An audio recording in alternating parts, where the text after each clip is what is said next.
Hello friends, नमस्कार। स्वागत है आप सबका जीएस प्लैनेट के डिजिटल प्लेटफॉर्म पे। मैं आपके सामने विवेक तिवारी आपको पढ़ा रहा हूँ आरपीएससी सेकंड ग्रेड के अंतर्गत आने वाली साइंस की क्लास के अंतर्गत फिजिक्स को, भौतिक विज्ञान को। दो तीन चीज़ें जो मैं क्लास यहाँ पहले ले चुका था। दिवाली बाद हम सब फिर से हाजिर हैं आपके समक्ष। आई होप कि सबकी दिवाली काफ़ी अच्छी, खुश भरी और काफ़ी एनर्जी लेके आई होगी। अब पूरी जी जान से आप लोग को लग जाना है आपकी सेकंड ग्रेड के एग्जाम के लिए कि इसकी वैकेंसी बहुत जल्दी डिक्लेयर होने वाली है। बहुत बड़ा एक अपॉर्चुनिटीज़ आपके सामने आने वाली है।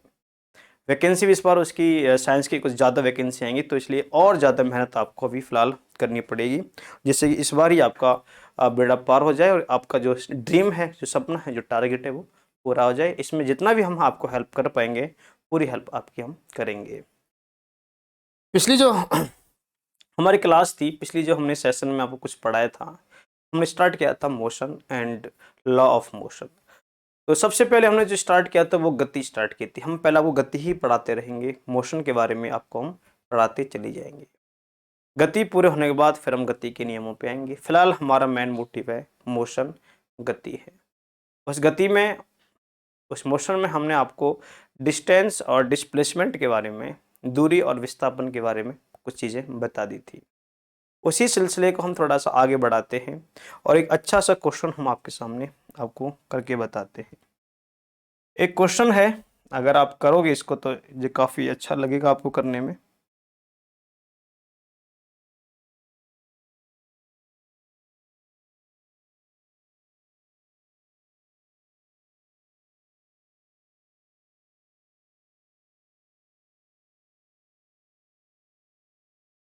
एक व्यक्ति है, एक पिंड है जो बिंदु ए से चलकर शुरू करता है अपनी यात्रा को, अपने जो भी ट्रेवल कर रहा है वो पॉइंट ए से, और पॉइंट ए पर ट्रेवल करते करते वो पहुंचता है पॉइंट सी पर। इस पॉइंट पर वो पहुंचता है। तो आपसे एक क्वेश्चन है कि और इसके जो वृत्ताकार पथ है, जो सर्कुलर पाथ है, इस सर्कुलर पाथ की,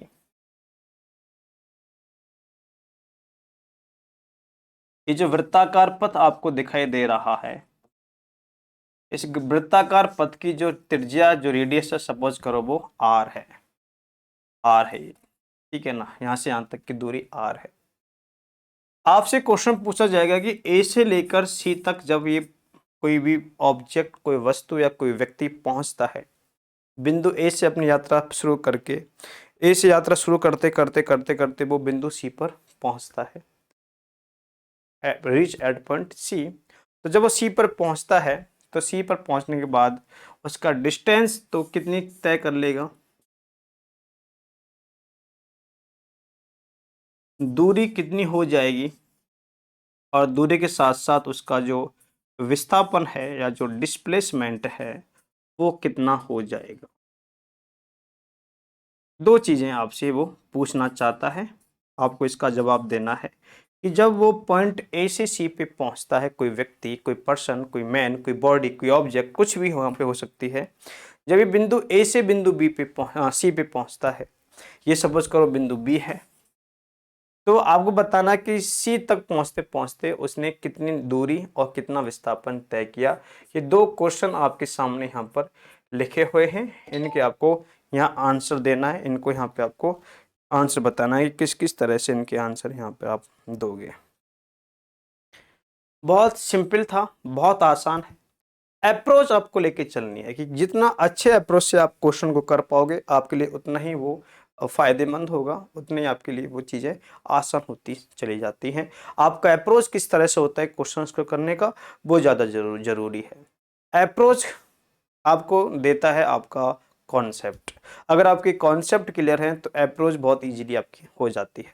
अभी तो हम बहुत ही इजीली, बहुत आसान चीज़ें आपको बता रहे हैं, बहुत ही ज़्यादा आसान चीज़ें बता रहे हैं। इसमें किसी तरह का कोई भी ऐसा पॉइंट ही नहीं है जो आपके लिए थोड़ा मुश्किल हो, थोड़ा परेशानी भरा हो, बिल्कुल भी नहीं है। बस चीज़ें हैं, सिंपल सी चीज़ें हैं। देखते जाओ, इसका सॉल्यूशन देखिए क्या है।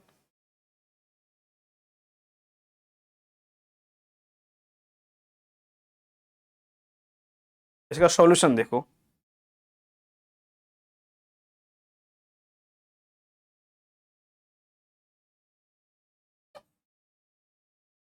इसका जो सॉल्यूशन है वो किस तरह से आपको करना है, सॉल्यूशन के बारे में हम आपसे डिस्कस कर रहे हैं।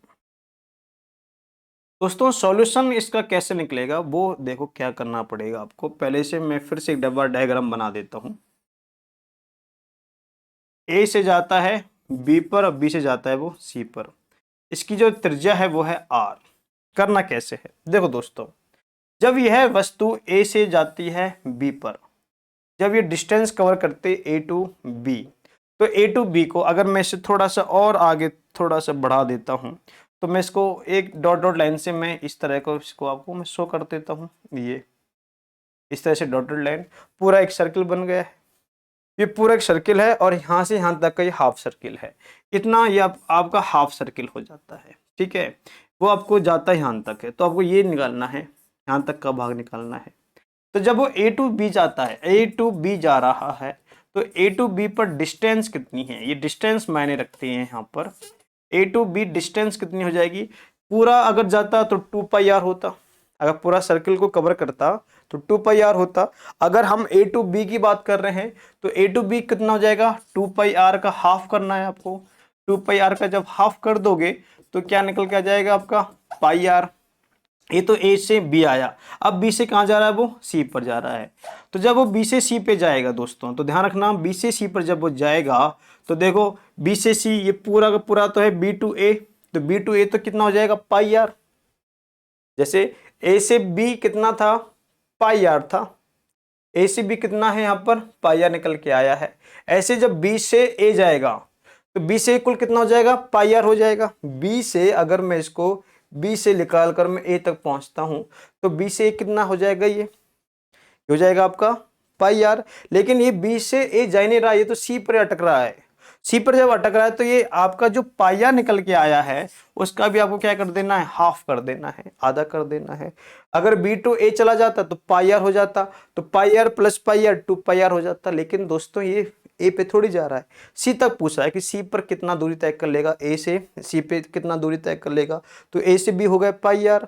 और बी से जब वो ए पे जा रहा था तो ए पे नहीं जाया, वो कहाँ पे गया, सिर्फ सी पे गया। जब वो सी पे पहुंचता है तो जो डिस्टेंस कवर करता है वो πr/2। अब टोटल डिस्टेंस कितनी हो गई है, टोटल डिस्टेंस कुल दूरी कितनी हो गई है दोस्तों, तो कुल दूरी या कुल डिस्टेंस अगर हम देखेंगे तो ये हो जाएगी आपकी πr प्लस हाफ πr। कुल मिला के अगर आप देखोगे तो ये हो जाएगी 3/2 πr, 3/2 πr। तो डिस्टेंस अगर बात करता है ए से लेकर सी तक की डिस्टेंस तक अगर वो बात कर रहा है आपसे, तो ए से सी तक की कुल डिस्टेंस आपको निकल के आती है 3/2 πr, 3/2 πr। ये टोटल डिस्टेंस का मान निकल के आ रहा है दोस्तों, ये कुल दूरी का मान निकल के आ रहा है। दूरी से हम थोड़ा सा आगे बढ़ते हैं और दूरी के बाद हम बात करेंगे आपके विस्थापन की, डिस्प्लेसमेंट की बात करेंगे। अब डिस्प्लेसमेंट देख लेते हैं दोस्तों। मैंने फिर बोल रहा हूं मैं आपको कि आपको हर एक चीज बड़े इम्तिनान से, बड़े ध्यान से पढ़ना है। हमारा जो लेवल होगा पहले बहुत ही लोअर लेवल होगा, जिससे कि जो लोग हैं बायोलॉजी जिनके पास थे, 11th-12th में बायोलॉजी थी, बीएससी में बायोलॉजी रही है, तो फिजिक्स से एक नाता जो है 12th के बाद टूट गया होगा। तो हम पहले उस नाते को वहाँ से जोड़ेंगे जब आपको हम 11th-12th में लेके जाएंगे। 11th-12th में भी हम आपको पहले बेसिक लेके जाएंगे, फिर थोड़ा सा अपग्रेड आपको करते करते आपको हाई लेवल पर लेके जाएंगे। बस आपको यहाँ पे इम्तिनान से बहुत ही प्यार से आराम से चीज़ें देखनी है, समझनी है। क्लियर बात, देखते हैं डिस्प्लेसमेंट यहाँ पे कैसे निकलेगा। वापस से डायग्राम मुझे बनाना पड़ेगा भाई आपके लिए, डायग्राम बनाने में कोई दिक्कत नहीं है। ए बी सी मुझे निकालना है, मुझे निकालना दोस्तों डिस्प्लेसमेंट। डिस्प्लेसमेंट की परिभाषा क्या है, विस्थापन का डेफिनेशन क्या है, what is the definition of displacement.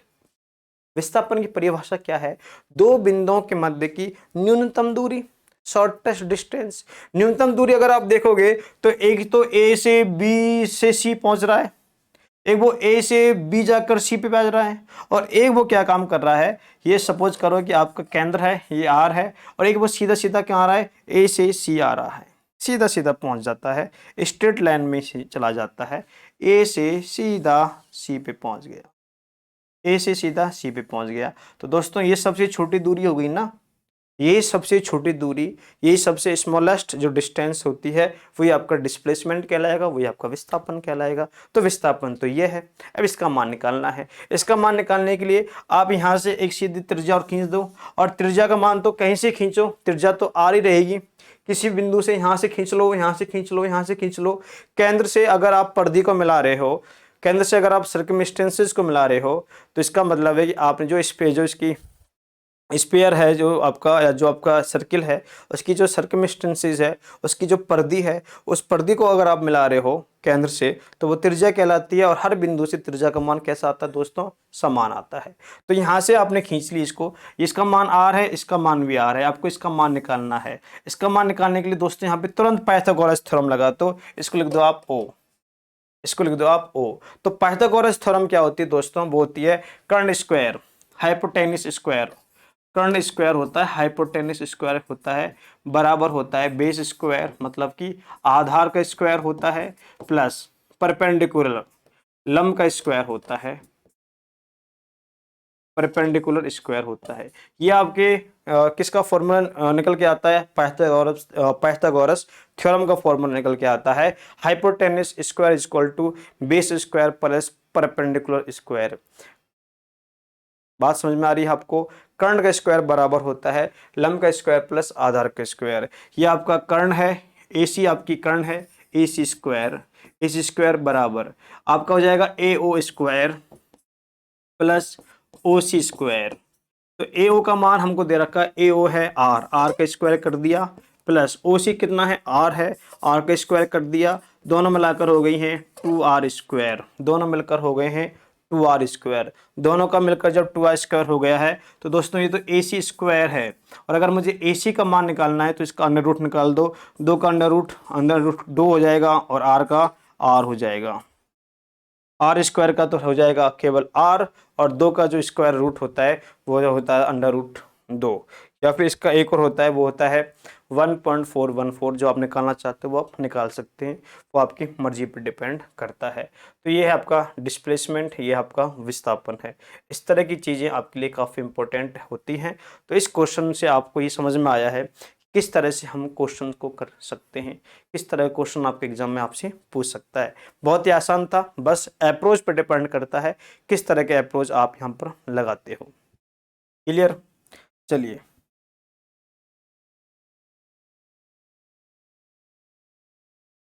एक क्वेश्चन और हम लिखते हैं आपके सामने, लिख रहे हैं इस बार हम क्वेश्चन लिख रहे हैं आपके लिए। क्वेश्चन पहले हम हिंदी में लिख देंगे, फिर इंग्लिश में आपको लिख देंगे, ठीक है ना? एक क्वेश्चन इस तरह का है कि एक व्यक्ति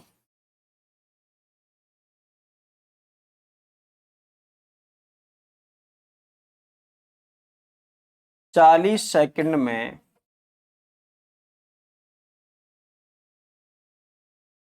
वृत्ताकार पथ जिसकी त्रिज्या जिसकी त्रिज्या R है का एक चक्कर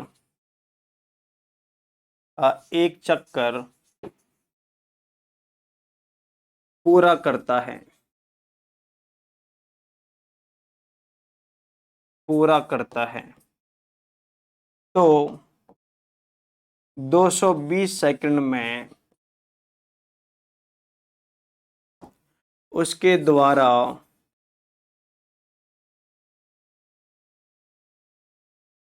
तय की गई दूरी, तय की गई दूरी व विस्थापन ज्ञात कीजिए। तय की गई दूरी व विस्थापन ज्ञात कीजिए। क्वेश्चन हिंदी में मैंने आपके सामने लिख दिया है। इसको अगर आपको रिपीट करना है तो रिपीट इस तरह से करते हैं, a man complete 1 cycle of a circular path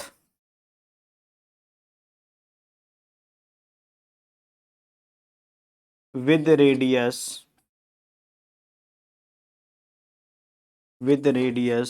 r, with radius r, clear? Then in T20 220 second,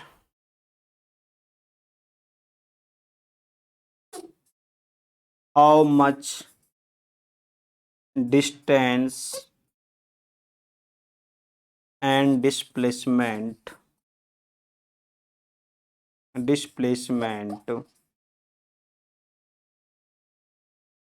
it covers?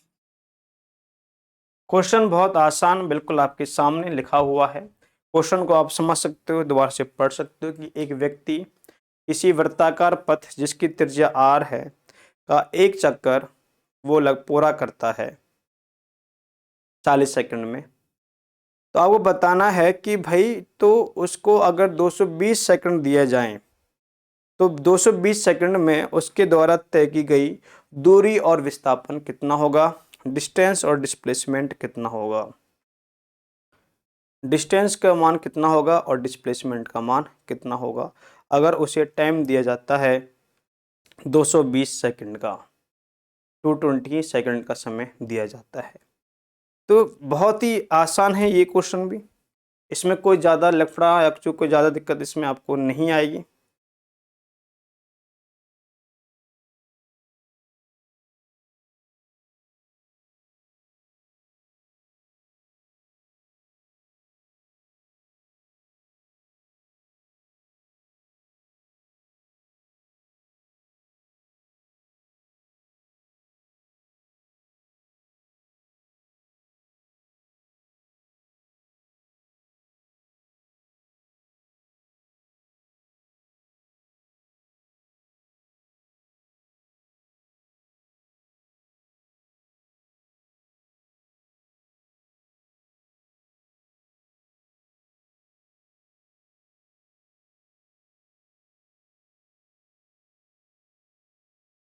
चलिए, क्वेश्चन आपको समझ में आ गया होगा।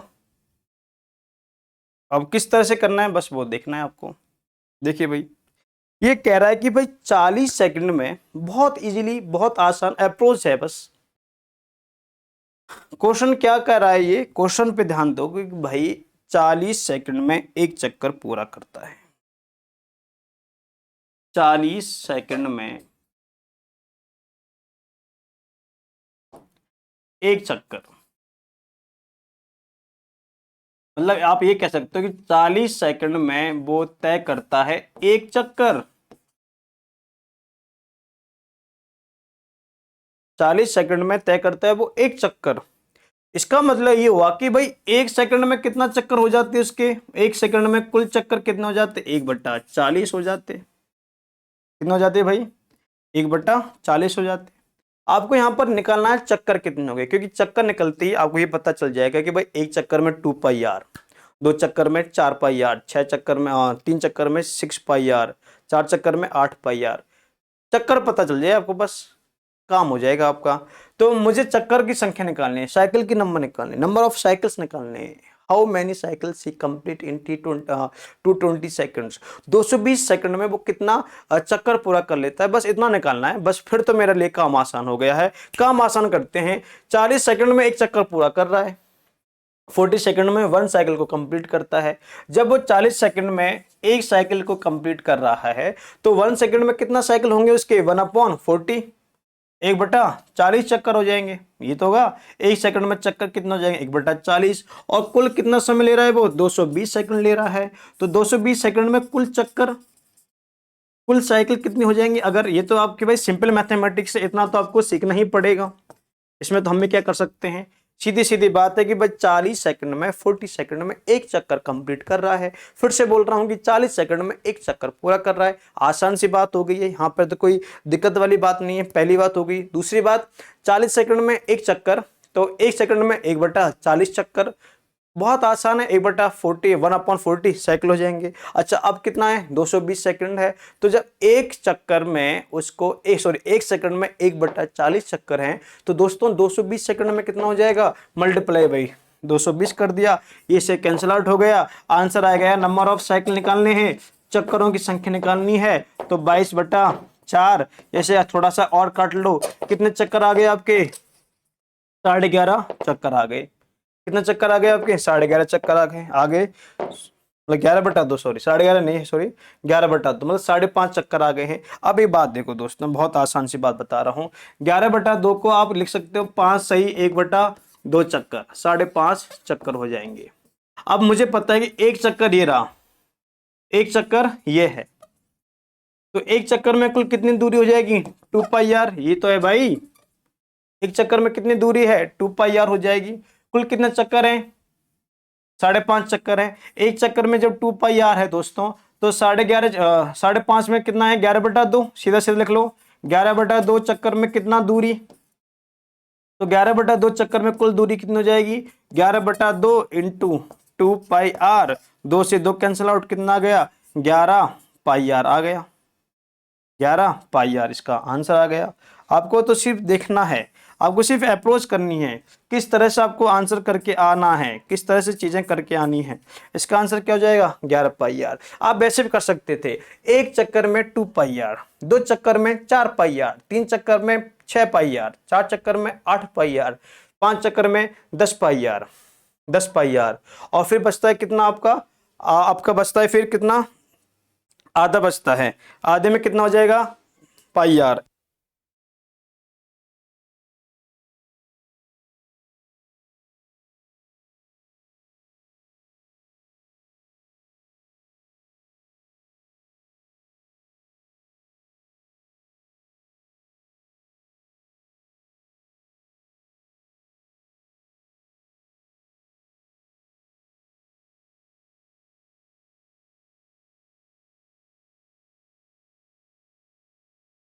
अप्रोच तक पहुंचना है आपको। एक चक्कर में 2πr, 2 चक्कर में 4πr, ऐसे तो होगा भाई।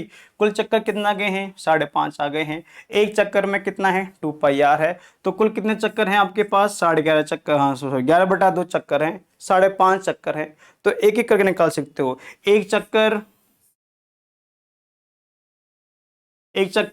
2πr, फिर 2 चक्कर, फिर 2πr, फिर 3 चक्कर, फिर 2πr, 4 चक्कर, फिर 2πr, 5 चक्कर, फिर 2πr, और जब वो आधा चक्कर करता है तो πr। तो 10πr प्लस πr कितना हो जाएगी आपके? 11πr। या आप सीधा सीधा कर सकते हो, एक चक्कर में तय की गई दूरी कितनी है? 2πr। तो कुल चक्कर कितने हैं? 11/2 या 5.5 चक्कर है। तो 11/2 चक्कर में कितनी दूरी है? तो 2πr इंटू 11/2, 2 से 2 कैंसिल आउट हो गया, क्या आ गया? 11πr। दोस्तों ये जो आई है वो डिस्टेंस आई है। ये किसकी वैल्यू आई है आपके सामने? डिस्टेंस की वैल्यू आई है। अब यहाँ पर अगर हम डिस्टेंस के अलावा डिस्प्लेसमेंट का मान निकालें दोस्तों, तो वो देखिएगा डिस्प्लेसमेंट कैसे निकलेगा। कुल चक्कर कितने हैं ये ध्यान देना, 5.5 चक्कर हैं। इसका मतलब है कि जब वो एक चक्कर पूरा करता है तो इसका डिस्प्लेसमेंट कितना हो जाएगा? तो पहले चक्कर में, पहली साइकिल में कुल डिस्प्लेसमेंट 0, जहां से स्टार्ट किया वहीं आ गया। दूसरा चक्कर जब वो जा रहा है, दूसरा साइकिल जब वो तय कर रहा है, तो जहां से शुरू किया वापस वहीं आ गया, फिर कितना हो गया? 0। फिर तीसरा चक्कर चल रहा है, थर्ड साइकिल पे वो जा रहा है, थर्ड साइकिल में वो जहां से शुरू किया है वापस वहीं पहुंच गया है, फिर डिस्प्लेसमेंट कितना हो गया है? 0। फिर चौथा साइकिल पूरा कर रहा है, फोर्थ साइकिल में फिर जहां से शुरू किया है दोस्तों, फिर वहां पे वापस आ गया, कितना हो गया? 0। फिर पांचवा चक्कर जा रहा है, पांचवा चक्कर जब वो जाता है तो जहां से स्टार्ट किया वापस वहीं आ गया, फिर डिस्प्लेसमेंट कितना हो गया? 0। अब आधा चक्कर तय कर रहा दोस्तों, जो आधा चक्कर वो यहां से यहां जाएगा, तो इसकी जो डायमीटर होता है, इसका जो व्यास होता है, उसके अकॉर्डिंग ये डिस्प्लेसमेंट तय कर लेगा, और इसका डायमीटर कितना हो जाएगा? तो इसका कुल डिस्प्लेसमेंट इसके डायमीटर के बराबर हो जाएगा, कुल विस्थापन इसके डायमीटर के बराबर होगा, तो इसका मतलब होगा d, या बराबर कितना हो जाएगा? 2πr हो जाएगा। डिस्प्लेसमेंट का मान 2r आ गया है या d आ गया है। तो चीज़ें आपको बस ध्यान से देखते चली जानी है। मैं एक बार फिर से इसको रिपीट करूँगा। चीज़ें जब तक समझ में नहीं आती हैं, आपके सामने मैं हमेशा रहूँगा, बस आपको सामने मैं चीज़ें आपको बताता चला जाऊँगा। क्वेश्चन एक बार फिर से पढ़ लीजिएगा कि एक व्यक्ति 40 सेकंड में एक वृत्ताकार पथ जिसकी त्रिज्या r है का एक चक्कर पूरा करता है।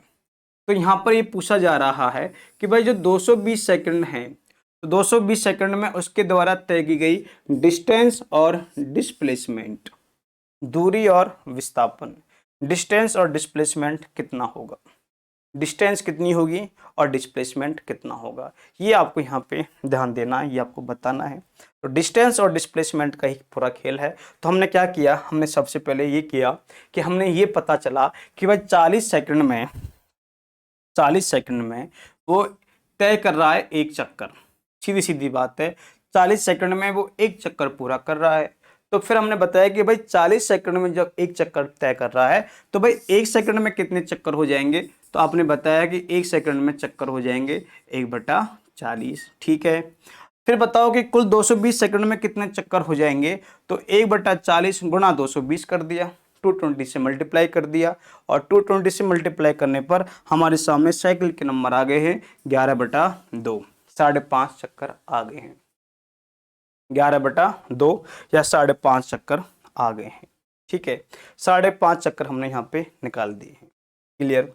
अब हमको ये भी पता है कि भाई एक चक्कर में कुल डिस्टेंस कितने तय करेगा, वो 2πr। सबसे पहले हमने निकाले चक्कर, चक्कर निकालते अब हमको पता है कि एक चक्कर में, एक साइकिल में कुल 2πr डिस्टेंस तय कर रहा है, और हमारे पास कुल चक्कर कितने, 5.5 या 11/2। तो जब एक चक्कर में 2πr है तो 11/2 चक्कर में कितने हो जाएंगे, तो आपने किया 11/2 इंटू 2πr, 2 से 2 मल्टीप्लाई कर दिया, 11πr इसका आंसर आ गया।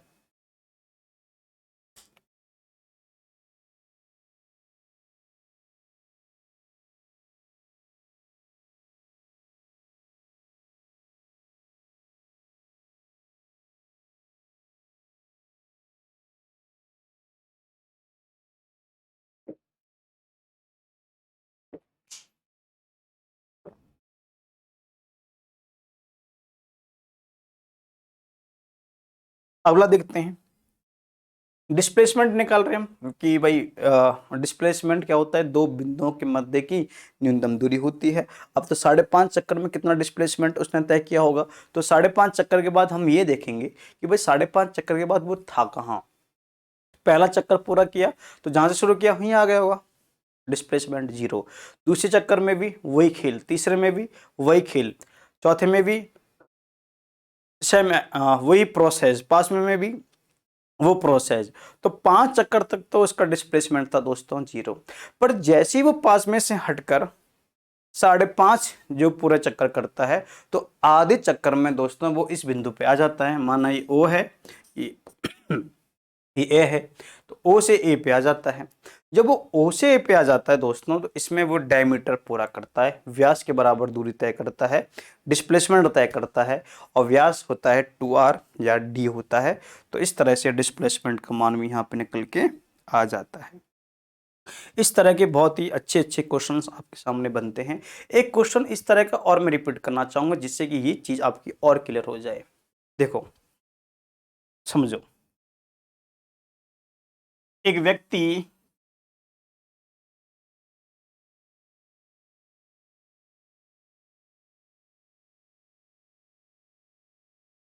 वृत्ताकार पथ जिसकी त्रिज्या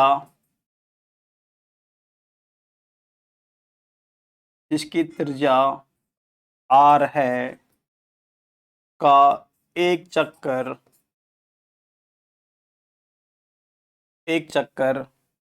50 सेकंड में 50 सेकंड में तय करता है, 50 सेकंड में तय करता है, तो 500 सेकंड में, या फिर वो ऐसे भी दे सकता है आपको, चलो अभी तो 5 सेकंड चल लेते हैं। हालांकि वो ऐसे भी दे सकता है आपको कि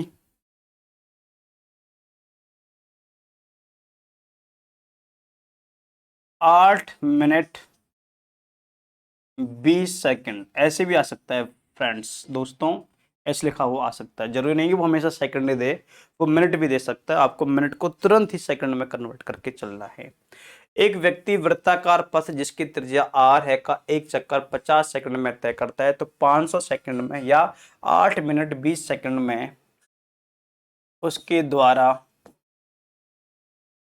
उसके द्वारा तय की गई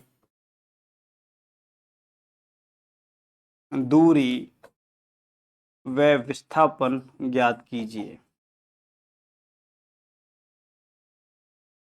तय की गई दूरी और विस्थापन ज्ञात कीजिए। ये आपके सामने एक क्वेश्चन आपके लिए लिखा हुआ है कि एक व्यक्ति जो है वो किसी वृत्ताकार पथ का, इसकी त्रिज्या r है, का एक चक्कर 50 सेकंड में तय करता है, तो 500 सेकंड में उसके द्वारा तय की गई दूरी और विस्थापन ज्ञात कीजिए। मतलब कि आपको डिस्प्लेसमेंट और डिस्टेंस की वैल्यू बतानी है। मैं इंग्लिश में भी लिख दूंगा, इंग्लिश वाले परेशान बिल्कुल मत होना। A man covers a circular path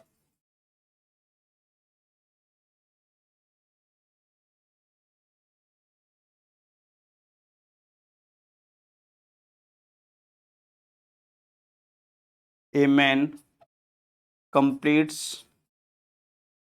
a cycle of a circular path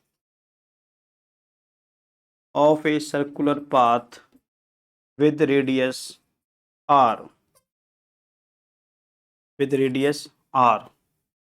clear, in 50 second, then in 8 minute 20 second how much distance and displacement he covers। इस तरह का एक क्वेश्चन आपके सामने लिखा हुआ है। फिर से समझ लीजिएगा, फिर से पढ़ लीजिएगा, बहुत आसान है, कोई इसमें दिक्कत वाली बात है नहीं है। सीधी सी बात थी कि एक व्यक्ति वृत्ताकार पथ जिसकी त्रिज्या r है का एक चक्कर 50 सेकंड में तय करता है, तो 500 सेकंड में उसके द्वारा तय की गई दूरी और विस्थापन ज्ञात कीजिए।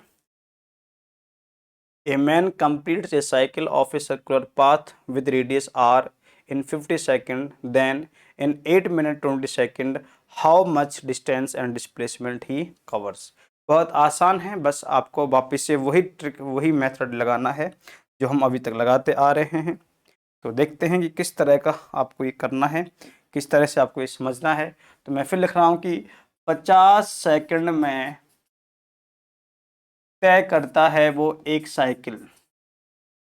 वही चीज है, बस जो उसने बोला है आपने कर दिया है। ये तो हमारा पास होने का तरीका है। तो एक सेकंड में कुल चक्कर हो जाएंगे आपके 1/50 साइकिल, 1/50 चक्कर। तो कुल सेकंड कितने हैं आपके? 500 सेकंड हैं। 8 मिनट 20 सेकंड को अगर आप कन्वर्ट करते हो सेकंड में तो वो 500 सेकंड हो जाते हैं।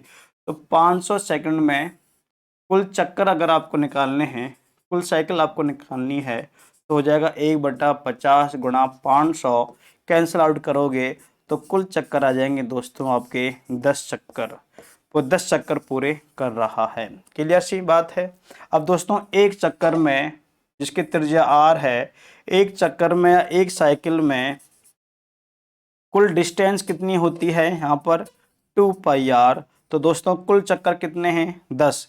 जब एक चक्कर में एक साइकिल में 2πr, तो 10 साइकिल जो होती हैं, 10 चक्कर जो होते हैं वो होते हैं 2πr इंटू 10। तो 2πr इंटू 10 करोगे तो दोस्तों ये हो जाएगा सीधा सीधा 20πr। तो 20πr 20πr की डिस्टेंस वो तय कर लेगा, कवर कर लेगा। तो ये तो डिस्टेंस का मान निकल के आ चुकी है, ये तो दोस्तों दूरी का मान निकल के आ गया है। अब डिस्प्लेसमेंट कैसे निकालोगे? डिस्प्लेसमेंट कितना आएगा दोस्तों? वो 10 चक्कर पूरे तय कर रहा है। पहला चक्कर डिस्प्लेसमेंट 0, दूसरा चक्कर डिस्प्लेसमेंट 0, तीसरा चक्कर डिस्प्लेसमेंट 0, ऐसे करते करते कुल 10 बार करते करते 10 बार पूरे चक्कर करेगा और हर चक्कर के बाद वो वहीं पहुंच जाएगा जहाँ से उसने अपनी यात्रा, अपनी ट्रेवलिंग स्टार्ट की थी। इस तरह से हम बात करतेंगे, या इस तरह से हमको पता चलेगा कि टोटल डिस्प्लेसमेंट जो होता है दोस्तों वो कितना हो जाएगा? 0 हो जाएगा, 0 हो जाएगा। कुल डिस्प्लेसमेंट यहाँ पर 0 हो जाएगा।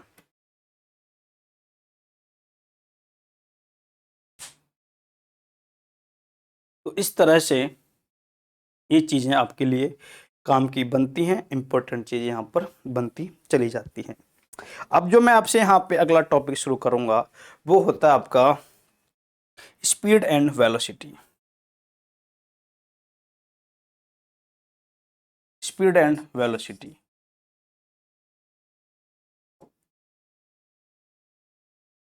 चाल एवं वेग।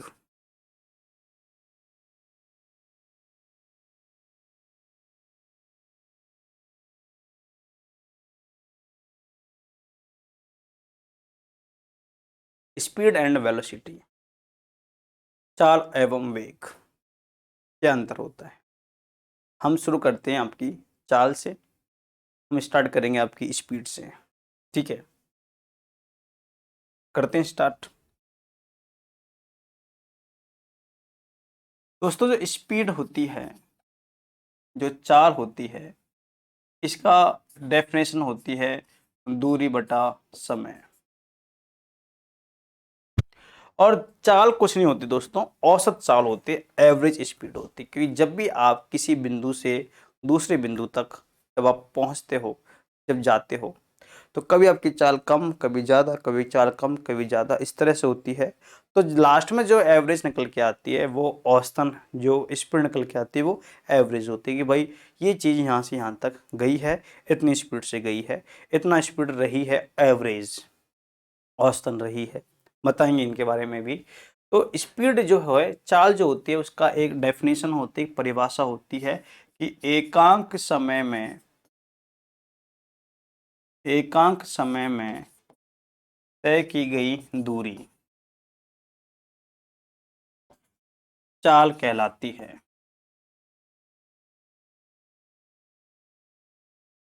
Distance covered in per unit time. Distance covered in per unit time, एकांक समय में तय की गई दूरी चाल कहलाती है। चाल बराबर, अभी ऊपर लिखा हुआ है, फिर से मैं लिख देता हूं, स्पीड इक्वल टू होता है डिस्टेंस अपॉन टाइम। दूसरी बात यहाँ पर जो चीज़ आपके जानने के लिए है कि चाल जो है दोस्तों, वह स्केलर क्वांटिटी होती है। चाल जो होती है दोस्तों वो एक अदिश राशि होती है। अदिश राशि स्केलर क्वांटिटी होती है, अदिश राशि होती है। चाल के बारे में बात ध्यान रखना, चाल एक स्केलर क्वांटिटी या चाल एक अदिश राशि होती है, स्केलर क्वांटिटी होती है। क्लियर बात? ठीक है। इसका मतलब है कि डायरेक्शन बदलने से स्पीड नहीं बदलती है। वेक्टर क्वांटिटी अगर कोई है तो वो बदल जाएगी, उसका जो मैग्नीट्यूड वगैरह जो भी है वो परिवर्तित हो जाएगा, लेकिन अदिश राशियों का मान दिशा पर डिपेंड नहीं करता, परिवर्तित नहीं होगी। इसका जो ऐसे मात्रक है, इसका ऐसे मात्रक है मीटर पर सेकंड। चाल का देखो दोस्तों, चाल और जो वेग होता है आपका, दूरी और समय जो है, यहाँ से बहुत अच्छे अच्छे क्वेश्चन बनते हैं। अच्छे अच्छे क्वेश्चन जब नेक्स्ट क्लास में हम आएंगे तो वहाँ पे जो हम न्यूमेरिकल्स आपको करवाएंगे दोस्तों, तो वहाँ पर उन्हीं प्रकार के और उस टाइप के बहुत इंपॉर्टेंट जो आपके न्यूमेरिकल्स होते हैं उनको लेके हम चर्चा करेंगे। बहुत अच्छे अच्छे न्यूमेरिकल्स बनते हैं, कुछ फॉर्मूलाज होते हैं, कुछ सूत्र होते हैं, वो सूत्र आपको पता होना चाहिए। सूत्र अगर आपको मालूम है, फॉर्मूला अगर आपको मालूम है, तो उन्हीं फॉर्मूला के आधार पर आप उन क्वेश्चंस को आराम से करके आ सकते हो। ठीक है, सीधा सीधा फॉर्मूला बेस्ड क्वेश्चन आते हैं, फॉर्मूला पता है फिर हमारे लिए बहुत ही आसान हो जाता है। ऐसे मात्रक इसका होता है दोस्तों मीटर पर सेकंड। ठीक है। अदिश राशि का मतलब है कि अगर मैं कहूं कि कोई रास्ता सीधा जा रहा है, एक रेखीय पथ है, रेखीय पथ में लीनियर जो पाथ होते हैं, सीधी रेखा जो होती है, उसमें जो चाल है वो आपकी कांस्टेंट रह सकती है, निश्चित रह सकती है। ऐसा कोई हिस्सा है, वृत्ताकार पथ जो होता है, वृत्ताकार पथ में जो सर्कुलर पाथ होता है उसमें भी आपकी जो स्पीड होती है वो कांस्टेंट हो सकती है। इस तरह का जो कोई पथ है, रेक्टेंगुलर साइज का है, एक आपका आयताकार पथ है, रेक्टेंगुलर साइज का पथ है, इस रेक्टेंगुलर साइज में, इस रेक्टेंगुलर पाथ में जो स्पीड होती है दोस्तों, वो भी कांस्टेंट हो सकती है, वो भी कांस्टेंट हो सकती है। स्पीड तो यहाँ पे कांस्टेंट हो सकती है। स्पीड दोस्तों कांस्टेंट इसलिए रह सकती है क्योंकि स्पीड जो होती है वो एक अदिश राशि होती है।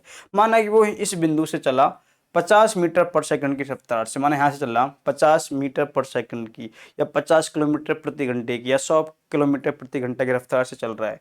चलते चलते यहाँ पहुँच गया, यहाँ भी 100 पर, यहाँ 100 पर, ब्रेक लगा नहीं रहा, कुछ कर ही नहीं रहा, इसी स्पीड से चलता हुआ जा रहा है। तो इसका मतलब है, जाने दो, डायरेक्शन चेंज हो रही है तो इससे क्या फर्क पड़ रहा है, वो तो अदिश राशि है। स्पीड तो एक स्केलर क्वांटिटी है, अदिश राशि होती है आपकी चाल। तो अगर अदिश राशि है तो अदिश राशि का मान डायरेक्शन के अकॉर्डिंग चेंज नहीं होता है।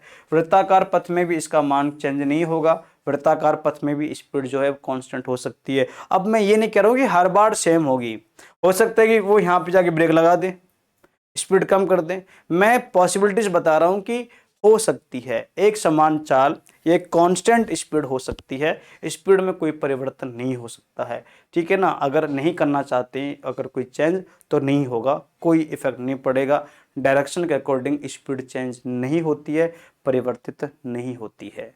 बात यहाँ पे आपको समझ में आनी चाहिए यहाँ, ठीक है ना। तो रेखीय पथ में चाल कांस्टेंट हो सकती है, सर्कुलर पाथ में, वृत्तीय पथ में आपकी चाल कांस्टेंट हो सकती है, आयताकार रेक्टेंगुलर जो भाग होता है वहाँ पर स्पीड भी कांस्टेंट हो सकती है। तीनों ही अवस्थाओं में, और कोई भी अवस्था क्यों ना हो, हर अवस्था में स्पीड कांस्टेंट हो सकती है। लेकिन अगर यहाँ पे हम वेलोसिटी की बात करते हैं तो चीज़ें बदलेंगी, लेकिन जब वेलोसिटी आएंगी तब उनके बारे में हम बात करेंगे। ऐसे उठा के हम हर चीज़ नहीं पढ़ाएंगे आपको, हर चीज़ बहुत ही इम्तनान से, बहुत ही प्यार से हम समझेंगे। यहाँ पर दोस्तों एक शब्द आता है, वो शब्द है यहाँ पर तात्क्षणिक चाल। तात्क्षणिक चाल, इंस्टेंटेनियस स्पीड।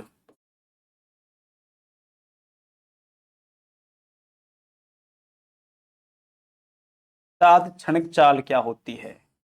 सपोज करो कि एक बिंदु है, एक वस्तु है, कोई गाड़ी है, कोई व्यक्ति है, वो बिंदु ए से बिंदु बी पर जाता है और वो कुल डिस्टेंस तय करता है एस, और उसको तय करने में कुल समय लगा टी।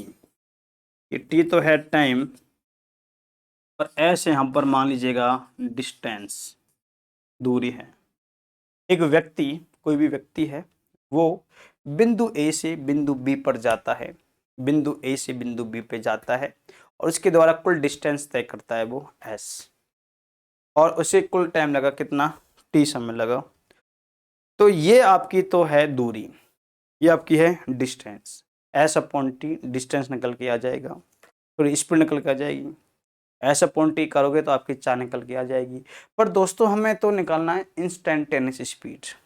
वो क्या होता है, सपोज करो कि बिंदु यहाँ पर, कोई वस्तु यहाँ पे आ गई है, और यहाँ से यहाँ पर वो पहुँच गई है, और जब वो यहाँ से यहाँ तक पहुँची है तो माना कि उसने बहुत ही अल्प, आंशिक, पार्शियल डिस्टेंस कवर की है, आंशिक दूरी माना कितनी है, ds है।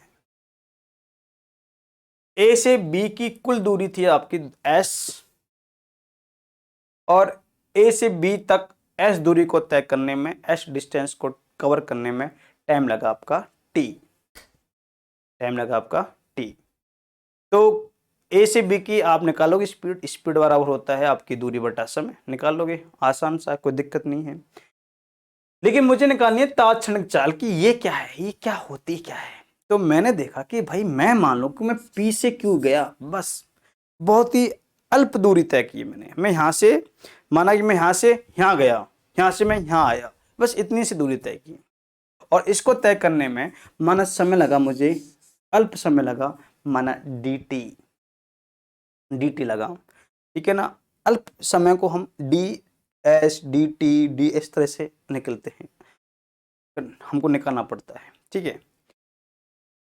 तो ds क्या है, तो ds है एक निश्चित समय में निश्चित दूरी जो तय की है, वो ds है आपका, और उसमें कितना टाइम लगा, dt टाइम लगा। तो तात्क्षणिक चाल क्या है, ऐसा होता है ना दोस्तों कि आप गाड़ी चला रहे हो और आपकी निगाह अचानक आपके मीटर पे पड़ी, और आपकी जो सुई थी वो दिखा रही 80, तो जब आपने अपने उस गाड़ी में उस मीटर को देखा, उसने 80 दिखाई आपको, आपने 80 देखी, फिर वो अपने ऊपर कर लिया, फिर चल रही है, फिर आपने एक्सीलरेटर खींच दिया, 100 पे पहुंच गई है, फिर कम करते 60 पे आ गई, 40 पे आ गई है। तो 80 जो थी, 80 जितने समय तक थी 80 थी, फिर 90 हो गई, फिर 100 हो गई, फिर कम हो गई। तो हर क्षण आपकी जो चाल थी वो बदलती जा रही है। पर जिस क्षण पर आप देख रहे हो, जिस क्षण पर आप अपनी चाल देख रहे हो, उस क्षण पर जो चाल है वो आपकी तात्क्षणिक चाल है। जिस इंस्टेंट पर, जिस क्षण पर आपने अपना मीटर देख लिया और आपको पता चल चुका है कि ये मेरी स्पीड है, वो आपकी तात्क्षणिक स्पीड है, ds/dt। इतनी सी दूरी में आपने क्या देखा, अपना मीटर देखा, और कितने समय तक देखा, dt समय तक देखा, और उसने जितने स्पीड से गई है वो आपका तात्क्षणिक चाल है। तो तात्क्षणिक चाल की, आपका तात्क्षणिक चाल की क्या डेफिनेशन हो जाएगी दोस्तों? तो हो जाएगी किसी निश्चित क्षण पर, किसी निश्चित क्षण पर वस्तु की चाल, किसी निश्चित क्षण पर वस्तु की चाल तात्क्षणिक चाल कहलाती है, तात्क्षणिक चाल कहलाती है।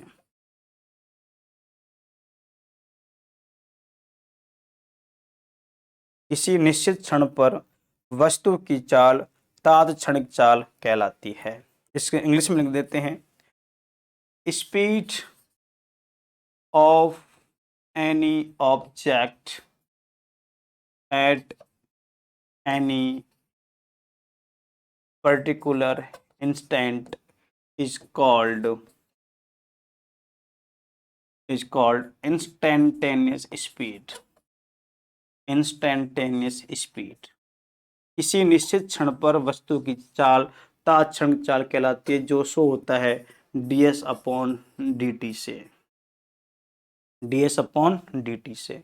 बहुत ही कम समय में जो आपको पता चला कि मेरी ये स्पीड है, स्पीड लगातार बदलते रहते हैं, किसी क्षण पर कुछ और होगी, किसी क्षण पर कुछ और होगी, किसी क्षण पर कुछ और होगी, हो सकता है अगले क्षण पर भी वही हो, ऐसे भी हो सकता है, अगले क्षण पर भी वही हो, ऐसे हो सकता है, अगले क्षण पे हो सके बदल जाए, वो भी हो सकता है। तो तात्क्षणिक चाल जो होती है दोस्तों, वो किसी निश्चित क्षण पर, जब हम आपको अपनी चाल के बारे में बता देते हैं कि अरे भैया 100 पे चल रहा है, कम कर, तात्क्षणिक चाल थी। इसका मतलब ये थोड़ी रहा कि जब आप ए से बी पे गए, आप जयपुर से जा रहे हो, आप अपने घर जा रहे हो, कहीं भी जहां मर्जी, जब गांव जा रहे हो, माना भरतपुर जा रहे हो, तो जब आप जयपुर से भरतपुर जा रहे हो, आपकी गाड़ी पर किसी ने बोला कि भैया 120 पे चल रही है, तो इसका मतलब ये थोड़ी कि ए से बी तक आपने 120 पे चलाई होगी ना।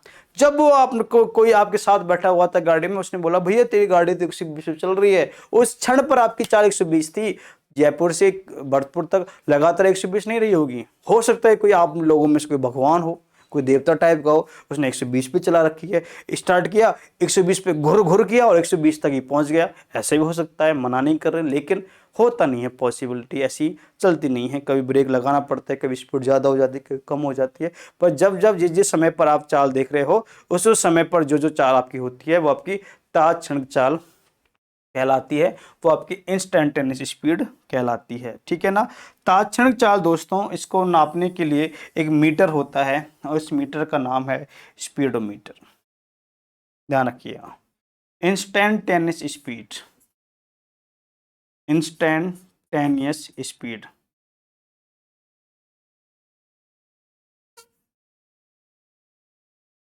इंस्टेंटेनियस स्पीड, तात्क्षणिक चाल। तात्क्षणिक चाल को नापने के लिए या मापने के लिए जो मीटर हमारे पास होता है दोस्तों, वो होता है ओडोमीटर, सॉरी स्पीडोमीटर होता है। तात्क्षणिक चाल को, जो व्हीकल्स होती हैं, जो गाड़ियां होती हैं, उनके अंदर अंदर जो मीटर लगा होता है, जो तात्क्षणिक चाल को या जो इंस्टेंटेनियस स्पीड के बारे में हमको बताता रहता है, ऐसा मीटर दोस्तों आपका कहलाता है तात्क्षणिक, आपका कहलाता है स्पीडोमीटर। ये मीटर आपका कहलाता है स्पीडोमीटर। इस तरह का होता है, आजकल तो डिजिटल भी आते हैं। इस तरह से 0, 10, 20, 30, 40, 50, 60, 70, 80, 90 इस तरह का चलता रहता है ये। ठीक है ना, और भी चलता रहता है। तो जो सुई होती है, जो निडल होती है, इसमें जो सुई घूमती रहती है, और इस मीटर को हम कहते हैं स्पीडोमीटर। और इसी मीटर में दोस्तों एक मीटर और लगा होता है इस तरह से, जो आपकी गाड़ी के द्वारा या आपके द्वारा कितनी दूरी तय कर ली गई है उसका मान बताता रहता है। कितना डिस्टेंस तय कर ली है, कोई गाड़ी कितना दूर चल चुकी है, इसका मान ज्ञात करने के लिए दोस्तों यहाँ पे लगे होते हैं आपके ओडोमीटर। यहाँ लगा होता है आपका ओडोमीटर लगा होता है। और एक और होता है दोस्तों, वो होता है टैकोमीटर। एक होता है मीटर जिसका नाम है टैकोमीटर। दोस्तों जो टैकोमीटर होता है वो बताता है कि कोई भी गाड़ी का पहिया 1 मिनट में कितने बार चक्कर लगा रहा है, आरपीएम शो करता है। आजकल की जो व्हीकल्स आते हैं, आपकी जो गाड़ियां आती हैं, बाइक आती हैं, वहाँ पर आरपीएम का मीटर भी लगा हुआ आता है जो बताता है कि 1 सेकंड में 600 घूम रहा है, 6000 घूम रहा है, 10,000 घूम रहा है, कितना सेकंड, सॉरी कितना आरपीएम, रोटेशन पर मिनट, 1 मिनट में कितने बार पहिया चक्कर लगा रहा है, वो आपका आरपीएम शो करता है। आरपीएम का पूरा नाम होता है रोटेशन पर मिनट। 1 मिनट में चक्कर कितने हो जाते हैं, कितने चक्कर संपन्न हो जाते हैं, रोटेशन पर मिनट को आरपीएम से शो करते हैं। आरपीएम को बताने के लिए जो मीटर हमारे पास होता है दोस्तों, उस मीटर को हम कहते हैं टैकोमीटर। वो मीटर कहलाता है हमारा टैकोमीटर। ठीक है ना, ये चीज़ें आपके लिए काफ़ी अच्छी हैं चीज़ें जानने के लिए। तो टैकोमीटर, ओडोमीटर और स्पीडोमीटर ये आपके बताता है तात्क्षणिक चाल को, ये बताता है कितना डिस्टेंस कवर कर ली गई है, कितना दूरी तय कर ली है, और ये बताता है आरपीएम चक्कर प्रति मिनट, 1 मिनट में कितने चक्कर कोई भी वस्तु या कोई भी साइकिल या कोई भी पहिया लगा पा रहा है। तो इस तरह की चीज़ें भी आपको ध्यान रखनी है। दोस्तों जो चाल होती है, स्पीड होती है 2 टाइप की, और भी होते हैं, सब के बारे में बताएंगे आपको, एक एक हर एक चीज बताएंगे आपको, सब कुछ जीरो से लेकर ऊपर तक हर एक चीज बताएंगे आपको। ये जो आपका चाल होती है वो 2 टाइप की होती है। एक तो होती है एक समान चाल, यूनिफॉर्म स्पीड होती है। एक तो होती है यूनिफॉर्म स्पीड, एक होती है असमान चाल,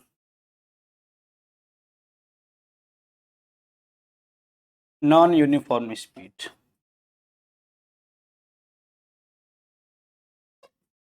एक तो होती है एक समान चाल, एक होती है असमान चाल। ये यूनिफॉर्म स्पीड और नॉन यूनिफॉर्म स्पीड, समान और असमान।